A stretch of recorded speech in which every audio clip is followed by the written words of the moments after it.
Sejamos todos bem-vindos a mais uma publicação aqui no nosso canal. E no vídeo de hoje, eu, Padre Cristóvão, junto com o Padre Miguel.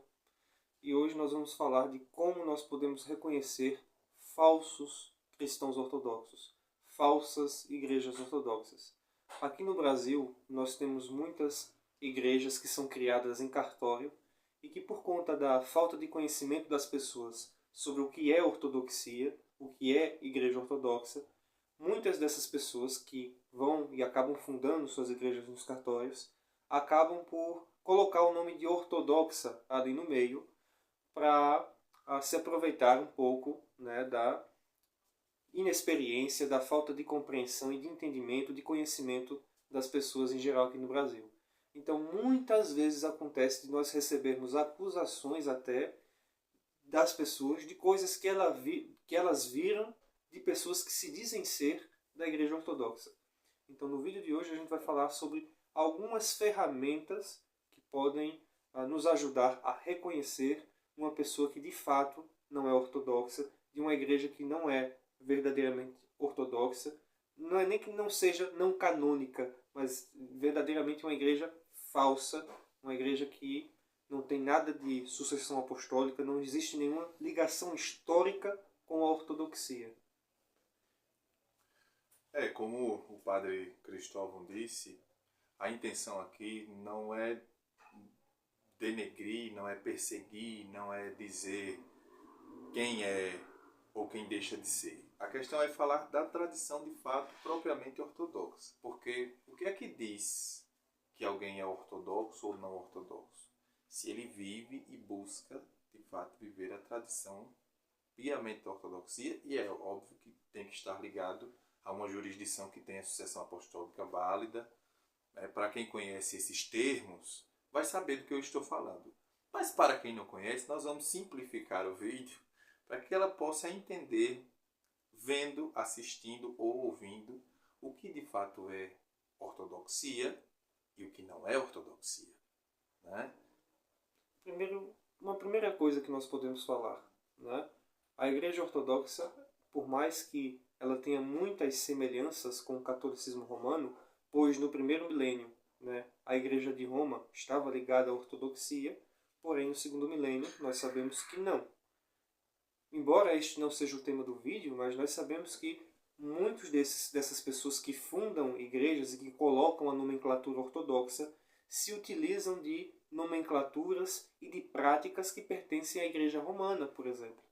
Então, por exemplo, algumas coisas que podem identificar. Né? Na Igreja Ortodoxa não existem devoções que existem dentro do catolicismo romano, como, por exemplo, a Imaculada Conceição de Maria, Nossa Senhora de Fátima, Rosa Mística, Sagrado Coração, Jesus Misericordioso. Né? Existem uma gama de devoções que existem dentro do catolicismo romano e que não estão presentes na ortodoxia.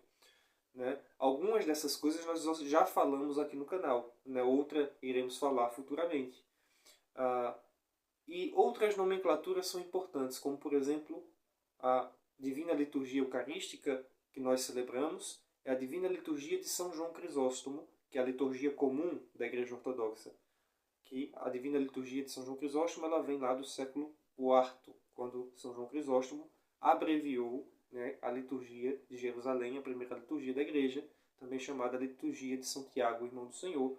E a outra liturgia que nós celebramos ao longo do ano, que tem algumas pequenas diferenças, que é a liturgia de São Basílio, o Grande. E esta liturgia, né, ela é celebrada em algumas ocasiões no ano, muito parecida com a liturgia de São João Crisóstomo. Então ela não é a liturgia de Paulo VI, né, que é celebrada na Igreja Romana, no Missal Romano. E Menos ainda, perdão por atrapalhar, padre, menos ainda é uma missa tridentina, rezada na Igreja Católica Romana. Nem tem a ver com uma, que é celebrada em latim na Igreja Romana, e nem tem a ver com a missa nova de Paulo VI, que é celebrada pelos católicos romanos hoje. Então, se você entra numa igreja ortodoxa, que diz ser ortodoxa, e você encontra o padre celebrando um rito igual ao que você assiste na igreja romana, com certeza aquela igreja não é ortodoxa, não tem absolutamente nada a ver com ortodoxia. Concluindo, não existe o termo missa para o cristão ortodoxo. O cristão ortodoxo não fala missa. Missa é um termo católico romano, né? O termo que nós usamos é divina liturgia. Outra coisa que na liturgia você não vai encontrar, por exemplo, são instrumentos como guitarra, violão, piano, né? Canções seculares, canções, né, evangélicas, cura e libertação, São termos que não são utilizados. grupo de oração, né, Exatamente. renovação carismática, cura e libertação. Nada que pareça com algo que seja da renovação carismática católica, nada que pareça com algo que seja protestante. Então você nunca vai entrar numa igreja ortodoxa de verdade e vai ver o padre chegar lá e dizer assim: levante sua mão, diga amém, glória a Deus. Esses termos, apesar de serem termos que alguns cristãos utilizam nas igrejas, suas respectivas religiões ou igrejas, a igreja ortodoxa não se utiliza desse tipo de prática. Então, se um padre ortodoxo, ou que diz ser ortodoxo, utiliza essa prática, ele na verdade não o é, certo? Porque, como eu disse lá atrás, e o padre Cristóvão também vai falar um pouco mais sobre isso, é a tradição da ortodoxia que vai mostrar quem de fato é ortodoxo.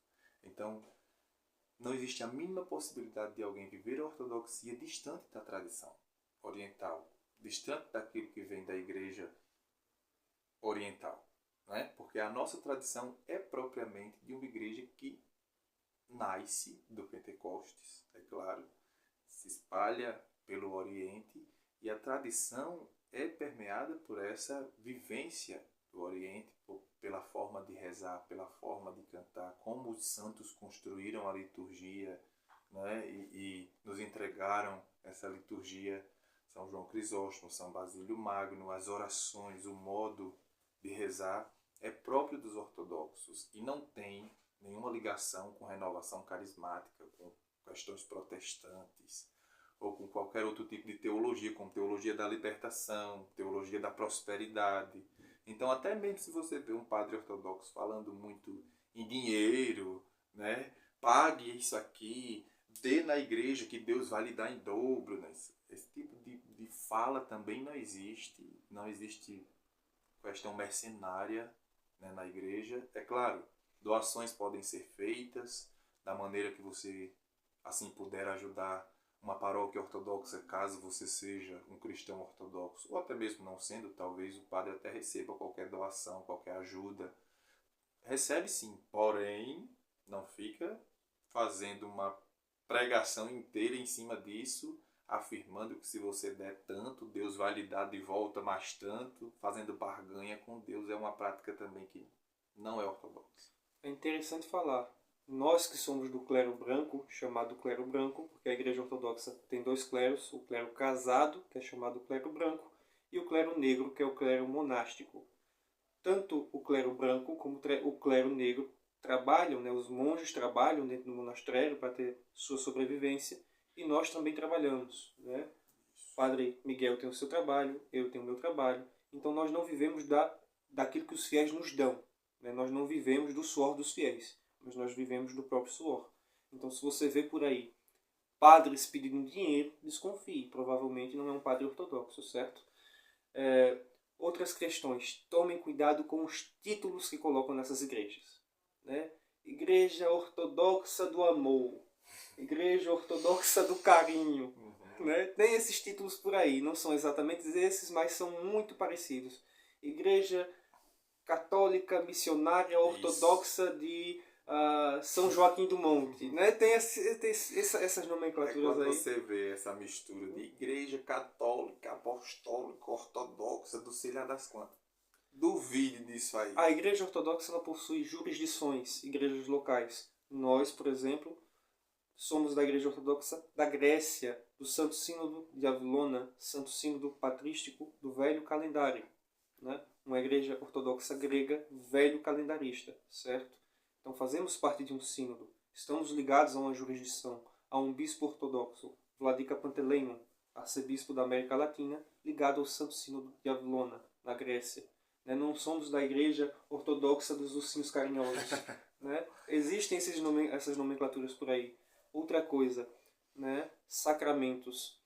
Só quem recebe os sacramentos dentro da Igreja Ortodoxa são os fiéis cristãos ortodoxos e aqueles que estão em preparação para entrar na Igreja Ortodoxa através de um catecumenato recebem os santos mistérios, né? Aqueles que estão de fora da Igreja não recebem os mistérios da Igreja, certo?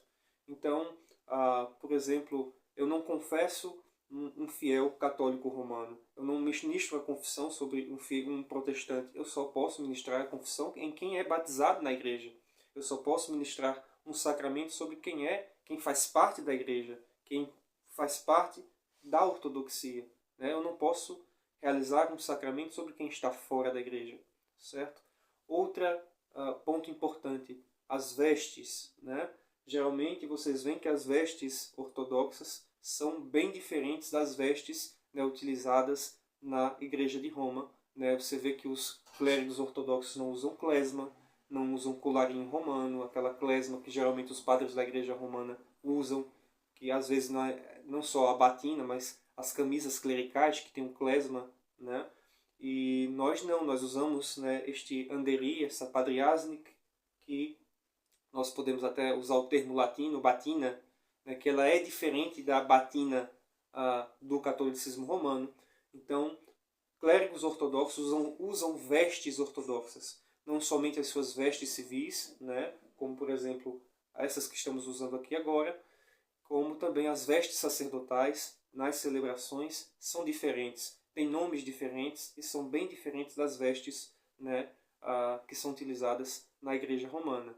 Uma diferença importante, todo sacerdote na Igreja Ortodoxa, pelo menos na maioria das igrejas locais, usa, né, uma cruz peitoral. Na Igreja Romana, só o bispo utiliza. Na nossa igreja, o bispo utiliza a panagia, né, um medalhão da Santíssima Virgem Maria. Então tem essas diferenças culturais que são muito importantes e que nos ajudam a enxergar essas questões. Vejam, para aqueles que estão assistindo, é muito importante que a gente diga, porque vocês podem assistir o vídeo e dizer, mas por que vocês estão falando disso?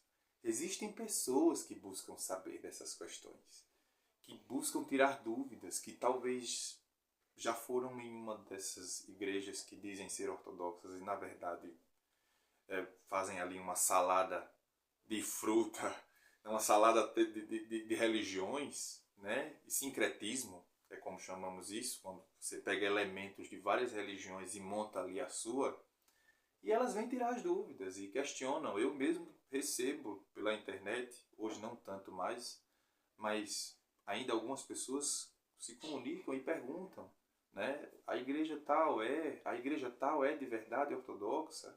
Porque existem essas pessoas que fundam suas próprias igrejas, né?